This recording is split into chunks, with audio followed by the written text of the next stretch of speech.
La biblioteca de metadata, per Marta Clua.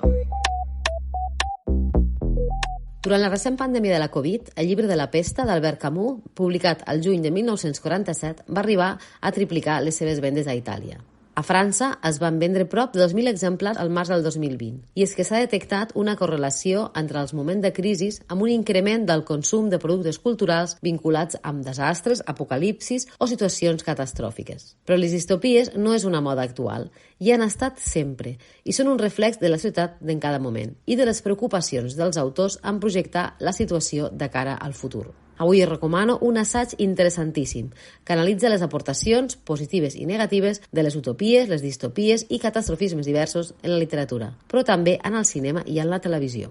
Es tracta de Malsons i somnis del futur, una crítica a la invasió de les distopies que colonitzen el pensament i l'acció, d'en Jordi Soler i Camardons, publicant al maig d'aquest 2024 amb un epíleg de la Karen Madrid i que ha editat Boliana Edicions. Ens trobem davant d'un assaig molt complet, estructurat amb 39 capítols, que incorpora un ampli ventall d'obres i autors de tots els temps. Començant amb les utopies clàssiques com la República de Plató o la illa Utopia que va imaginar Thomas More, passant per l'impacte cultural de la ficció especulativa de les obres de Jules Verne, on es mostraven avenços que ja formen part del nostre imaginari col·lectiu, sense oblidar les tecnodistopies que ens plantejava la inquietant sèrie televisiva Black Mirror, on ens mostrava com de perillosa pot arribar a ser la tecnologia sense ètica. M'ha semblat molt rellevant el capítol Utopia i distopia quilòmetre zero, on fa un repàs no només dels grans clàssics de la ciència-ficció catalana, sinó també d'altres obres més recents d'autors del territori. A banda d'aquest capítol, l'autor introdueix, entre d'altres, les obres d'autors catalans, visibilitzant i reforçant així la qualitat de producció literària que genera a casa nostra, i que sovint és oblidada quan es fan assajos d'aquest estil. L'autor ens introdueix el concepte d'intel·ligència distòpica, a mig camí entre la tecnociència i la literatura, i també ens parla de la protopia, com un model d'evolució social, orientat a la millora contínua sempre, és a dir, a tenir una societat millor, però no perfecta.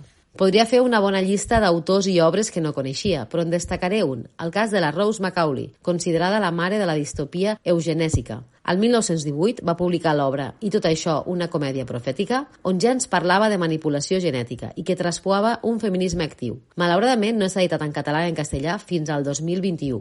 Altres obres posteriors, com els clàssics 1984 o Un món feliç, tenen una clara influència de l'obra de la Rose. Malsons i somnis del futur és un assaig molt complet i molt ben documentat. Però això no vol dir que sigui dens o avorrit. L'autor sap trobar el contrapunt irònic i sorneguer quan exposa les seves opinions i reflexions, i això és d'agrair.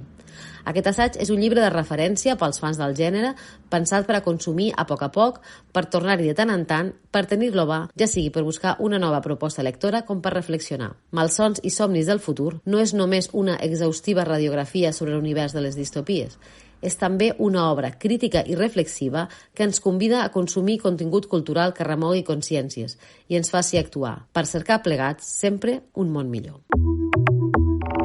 Acabes d'escoltar La biblioteca de metadata.